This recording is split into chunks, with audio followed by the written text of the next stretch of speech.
ഇന്നൊരു കുഞ്ഞ് cooking video ആണ് കേട്ടോ. ഒരുപാട് വലിയൊരു നീളത്തിലുള്ള വീഡിയോ എന്ന് പ്രതീക്ഷിക്കരുത്. പെട്ടെന്ന് തോന്നിയ ഒരു ചെറിയൊരു കുക്കിംഗ് വീഡിയോ ആണ് കേട്ടോ. അപ്പോൾ രാവിലത്തെ ബ്രേക്ക്ഫാസ്റ്റും പിന്നെ ഉച്ചയ്ക്കതൊക്കെ വേണ്ടി എന്തെങ്കിലും ഒരു കറിയും കൂടെ തട്ടിക്കൂട്ടാം എന്നാണ് ഈ വീഡിയോയിൽ ഞാൻ ഉദ്ദേശിക്കുന്നത്. അപ്പോൾ രാവിലെ നമുക്ക് ചപ്പാത്തിയാണ്, അതിൻ്റെ ഒപ്പം കഴിക്കാനായിട്ട് ഉരുളക്കിഴങ്ങ് കറി. അപ്പോൾ ഉരുളക്കിഴങ്ങും സവോളയൊക്കെ ഇട്ടിട്ട് ഞാൻ പൊതുവേ ഉരുളക്കിഴങ്ങ് ഉണ്ടാക്കുമ്പോൾ അങ്ങനെ എരിവ് ഇടാറില്ല. അപ്പം ഒരു പച്ചമുളക് പോലും എടുക്കാറില്ല. പലരും പറയുന്നത് കേട്ടിട്ടുണ്ട് പച്ചമുളകിന് വ്യത്യാസമാണ് എരിവെന്നുള്ളത് അല്ലേ. അപ്പം ഒരുപാട് വീഡിയോസിൽ ഞാൻ കണ്ടിട്ടുണ്ട് 3, 4, 5 പച്ചമുളകൊക്കെ ഇട്ട് ഇങ്ങനെ കറി ഉണ്ടാക്കുന്നത് കേട്ടോ. ആ ഒരു ഐഡിയ വെച്ചിട്ട് ഇവിടുത്തെ പച്ചമുളകിൽ തൊടാൻ പറ്റില്ല. ഒരെണ്ണം ഇട്ടാൽ തന്നെ അത് കട്ട് ചെയ്യുമ്പോൾ തന്നെ ആ സ്മെല്ല് നമ്മുടെ മുകളിലോട്ട് ഇടിച്ച് കയറും കേട്ടോ. അതുകൂട്ട് എരിവാണ് ഇവിടുത്തെ പച്ചമുളകിന്. അതുകൊണ്ട് ഞാൻ ഒരെണ്ണം ഒന്ന് ഇട്ട് നോക്കാമെന്ന് വിചാരിച്ച് ഒരു പച്ചമുളക് എടുത്തിട്ടുണ്ട് കേട്ടോ. കാരണം ഇച്ചിരി എരിവ് കൂടി കഴിഞ്ഞാൽ അല്ലക്കുഞ്ഞും തെച്ചുട്ടും കഴിക്കുന്ന കാര്യം കഷ്ടപ്പുകയാണ്. അങ്ങനെ ഞാൻ ഉരുളക്കിഴങ്ങിൻ്റെ അരിഞ്ഞെടുത്തിട്ടുണ്ട്. പിന്നെ സവോളയും കുനുകുനാന്ന് അരിയുന്നുണ്ട് കേട്ടോ. ഇത് കാണുമ്പോൾ എനിക്ക് ഉറപ്പാണ് ഒരു കമൻറ്റ് വരും, കട്ടിംഗ് ബോർഡ് മാറാറായില്ല എന്നുള്ളത് കേട്ടോ. കട്ടിംഗ് ബോർഡ് മാറണം. ഞാൻ ഓർഡർ ചെയ്ത് ഒരെണ്ണം ക്യാൻസലാക്കി കളഞ്ഞ് വീണ്ടും ഒന്ന് ഓർഡർ ചെയ്തേക്കുവാണ്. കാരണം ആദ്യം എനിക്ക് ഇഷ്ടപ്പെട്ടില്ല. അതുകൊണ്ട് അങ്ങനെ നമ്മളുടെ കട്ടിംഗ് ബോർഡ് പ്ലാസ്റ്റിക്കിനെയാണ് കേട്ടോ. അതങ്ങനെ യൂസ് ചെയ്യാമെന്ന് പറഞ്ഞ് കേട്ടിട്ടുണ്ട്. യെസ് ഗൈസ്, ഞാനത് കളയാം. ഓക്കെ, അങ്ങനെ നമ്മൾ ഉരുളക്കിഴങ്ങ് കറിക്ക് വേണ്ടിയിട്ടുള്ള ഉരുളക്കിഴങ്ങ്, സവാള, പച്ചമുളകൊക്കെ അരിഞ്ഞ് വെച്ചിട്ടുണ്ട്. ഇഞ്ചി ഇടാൻ മറന്നു പോയിട്ടോ. അയ്യോ, ഈ വീഡിയോ കണ്ടപ്പോൾ ഓർത്ത് നമുക്കൊരു ഇഞ്ചിക്കുള്ള ടേസ്റ്റ് കിട്ടില്ല, ഇഞ്ചി വെളുത്തുള്ളിലേക്ക് ഇട്ട് കഴിഞ്ഞാൽ മറന്നുപോയി. അങ്ങനെ ഞാൻ വെള്ളമൊക്കെ ഒഴിച്ച് ഉപ്പൊക്കെ ഇട്ട് സെറ്റാക്കിയിട്ട് അതങ്ങനെ അടുപ്പത്ത് കയറ്റി വെച്ച് ഞാൻ പരിപാടിയും കഴിഞ്ഞു. അപ്പോഴാണ് ഓർത്ത് അയ്യോ ക്യാരറ്റ് ഇടാൻ മറന്നല്ലോ എന്ന്.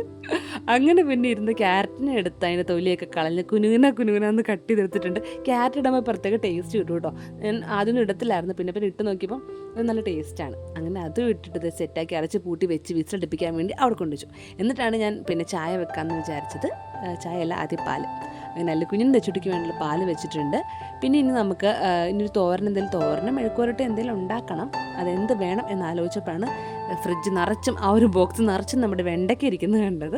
വെണ്ടയ്ക്ക ഇവിടെ കുഴപ്പമില്ല, ഓടും. ഇവിടെ വലിയ ഇഷ്ടമല്ല ആർക്കും, എന്നാലും കൂട്ടത്തിൽ തമ്മിൽ ഭേദം എന്ന് പറയുന്ന പോലെ വെണ്ടയ്ക്ക ഓടിക്കോളും. അനിയനെ കൊണ്ടിട്ട് ഇവിടെ ഹസ്ബൻഡ് അനിയനുണ്ട്, അപ്പോൾ എന്തായാലും അവനൊക്കെ ഇഷ്ടമാണ്. അങ്ങനെ ഞാൻ വെണ്ടയ്ക്ക എടുത്ത് അരിയുവാണ്. പണ്ട് അമ്മ പറഞ്ഞു തന്നിട്ടുണ്ട് വെണ്ടയ്ക്ക നമുക്ക് നമ്മൾ ഉദ്ദേശിക്കുന്ന രീതിയിൽ ഫ്രൈ ആയിട്ട് വന്നെങ്കിൽ നമുക്ക് കൈ കൊണ്ട് പിടിക്കുമ്പോൾ നല്ല സോഫ്റ്റ് ആയിട്ട് കിട്ടുന്ന വെണ്ടയ്ക്ക പീസസ് ഉണ്ട്. അതെടുത്തിട്ട് വേണം ഫ്രൈ ചെയ്യാനായിട്ട് എടുക്കാനായിട്ട്. അപ്പോൾ നല്ല അടിപൊളിയായിട്ട് വരും. അപ്പോൾ ഇവിടെ ഞാൻ യൂസ് ചെയ്യണത് ഒലീവ് ഓയിലാണ്. കുറേ ആയിട്ട് ഇപ്പം ഒലീവ് ഓയിലാണ് യൂസ് ചെയ്യുന്നത്. ഞാൻ കഴിഞ്ഞ വീഡിയോസിലൊക്കെ പറഞ്ഞിട്ടുണ്ടോ. കാര്യം വേറൊന്നുമല്ല, അത് ഭയങ്കര ഹെൽത്തിയാണ്. പിന്നെ 0 കൊളസ്ട്രോൾ ആണ് കേട്ടോ. അതുകൊണ്ട് തന്നെ നമുക്ക് എല്ലാ കറികളിലും ധൈര്യമായിട്ട് യൂസ് ചെയ്യാൻ പേടിക്കേണ്ട ആവശ്യമില്ല. ഞാൻ മുന്നത്തെ വീഡിയോസിലും പറഞ്ഞിട്ടുണ്ട്. നമ്മളിപ്പോൾ കുറേ ആയിട്ട് യൂസ് ചെയ്യുന്നതാണ്, നമുക്ക് അറിയാമല്ലോ.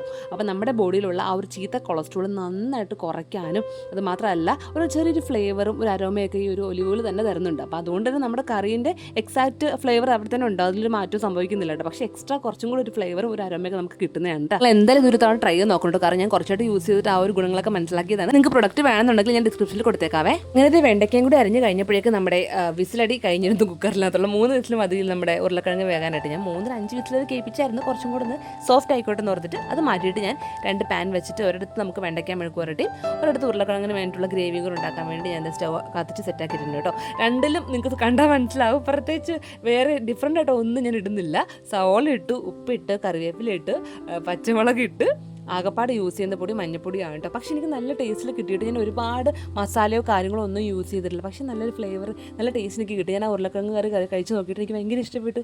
ചെറിയൊരു എരിവുണ്ട്. ഒരു മുളക് ഇട്ടുകൊണ്ടിട്ട് നമുക്ക് ആ എരിവ് എടുത്തറിയാൻ പറ്റുന്നുണ്ട്. പിന്നെ ചാറ് ഞാൻ കൂടി പോകുമെന്ന് ഓർത്തിട്ട് ആദ്യം കുറച്ച് ഒഴിച്ച് മാറ്റി വെച്ചു കേട്ടോ. പിന്നെ ഓർത്തില്ല, കുറുകി വരുമ്പോൾ അത് കറക്റ്റ് ചാറ് അളവിന് കിടന്നുള്ളൂ. അതുകൊണ്ട് ഞാൻ ആദ്യം മാറ്റി വെച്ച ചാറ് വീണ്ടും ഫുള്ളി ഉരുളക്കിഴങ്ങിലോട്ട് ഒഴിച്ചു കേട്ടോ. എന്നിട്ടും എനിക്ക് ഡൗട്ടായിരുന്നു ഉരുളക്കിഴങ്ങ് ഇനിയിപ്പോൾ അധികം വേഗാത്ത പോലെ കിടക്കുന്നുണ്ടല്ലോ എന്ന് ഓർത്തിട്ട് നമ്മൾ കടലക്കറി ഉണ്ടാക്കുമ്പോൾ കുറച്ച് കടലെടുത്ത് അരച്ച് ഈ അരപ്പ് കുറുകി കിട്ടാൻ വേണ്ടി ചെയ്യൂല, അതുപോലെ ഞാൻ അതിനകത്തുള്ള ഉരുളക്കിഴങ്ങ് ഞാൻ എടുത്ത് മിക്സാക്കി എടുത്തു. അവിടെ മുഴുവൻ ചായ ഒഴിച്ച് കോളാക്കി ഗൈസ്. അത് ഞാൻ ഈ മറ്റേ ചായക്കടയിൽ ചായ അടിക്കുന്നതല്ല, നല്ല വീശിങ്ങ നീളത്തിൽ അടിച്ചതാണ് കേട്ടോ. ഒരു പകുതി ചായയും താഴെ പോയിട്ടുണ്ട്. പിന്നെ എൻ്റെയാണ് പോയത്, അമ്മച്ചിട്ട് അത് അതേപോലെ ഇരിപ്പോയിട്ട്.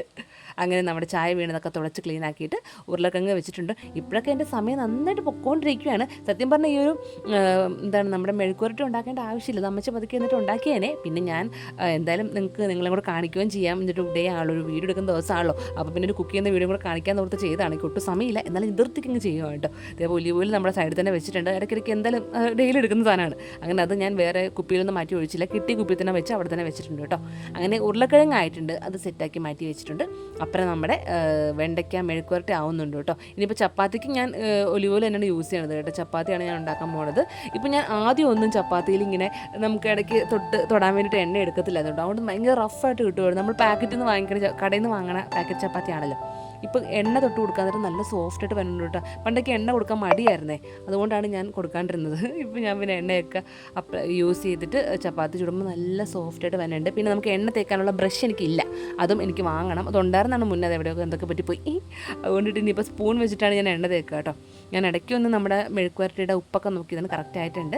ചായയായി, കാപ്പിയായി, പിന്നെ കട്ടൻ ചായയായി, അല്ലുകുഞ്ഞും ചുട്ടിക്കുള്ള പാലൊക്കെ ആയിട്ടുണ്ട്. പിന്നെ എനിക്കുള്ള 3 ചപ്പാത്തി മാത്രമാണ് ഞാൻ ചുടുന്നത് കേട്ടോ. അപ്പോൾ ചുട്ടുകൊണ്ടിരുന്ന സമയത്ത് അമ്മച്ചി വന്നപ്പോൾ ഞാൻ പെട്ടെന്ന് പോയിട്ട് ഡ്രസ്സൊക്കെ ചേഞ്ച് ചെയ്ത് റെഡി ആയിട്ട് വന്നു കേട്ടോ. ഇനിയിപ്പോൾ എനിക്ക് ഇറങ്ങിയാൽ മാത്രം മതി, ഇനി ചായയും കൂടെ കുടിക്കണം.